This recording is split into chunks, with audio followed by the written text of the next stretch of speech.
Dromana estate was one of the first formed vineyards and wineries on the Mornington Peninsula, and it commenced operations in the early 1980s.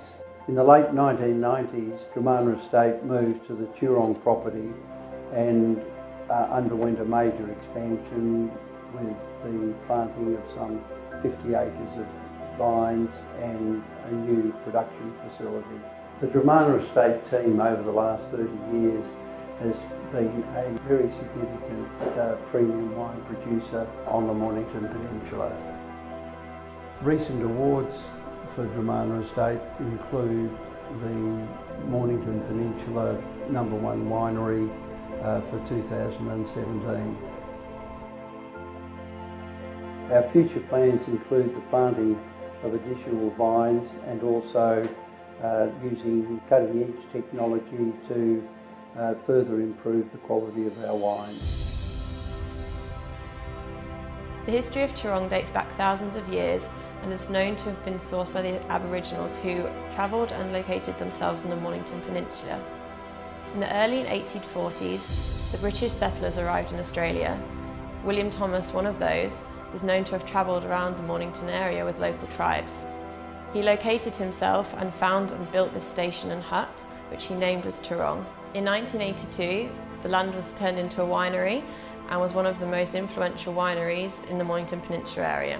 The house at Turong reflects many construction eras, the dominant one being the late 19th century and interwar, where the garden to the east and associated terraces and pergolas are established in the house. The weeping elm, which is situated in the middle of the lawn, is thought to be over 100 years old and is great for people to sit out and enjoy their lunch and wine under the tree. We're in a position where we produce quality fruit year upon year.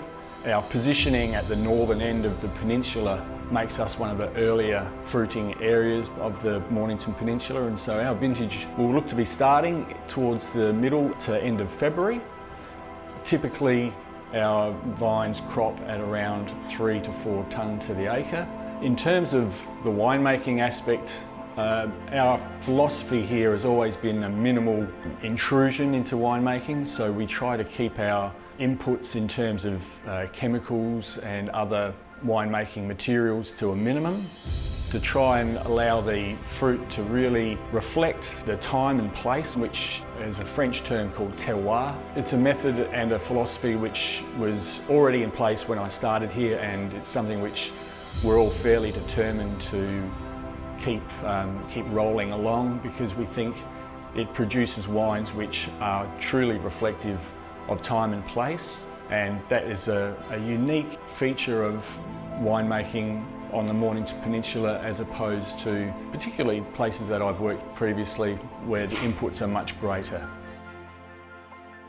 What we do here is focus on the simple things that are abundant in our country, like good food sources. And the majority of the food that we put up here is sourced locally. We use places like Hawke's Potato Farm, who've been around for 100 years down in Borneo. We also try to use some of the heirloom vegetables and stuff that are grown around here. Also source things as ethically, caringly as we possibly can. So you're talking about free-range chickens and eggs, also sourced locally out of Somerville, and products like pasture-fed beef. So pasture-fed is allowed to grow and develop a bit more slowly with a more natural source of diet, and as a result you get a great richness in the beef that's provided, a very nice fat through the grain, and I hope you enjoy what I have to offer here.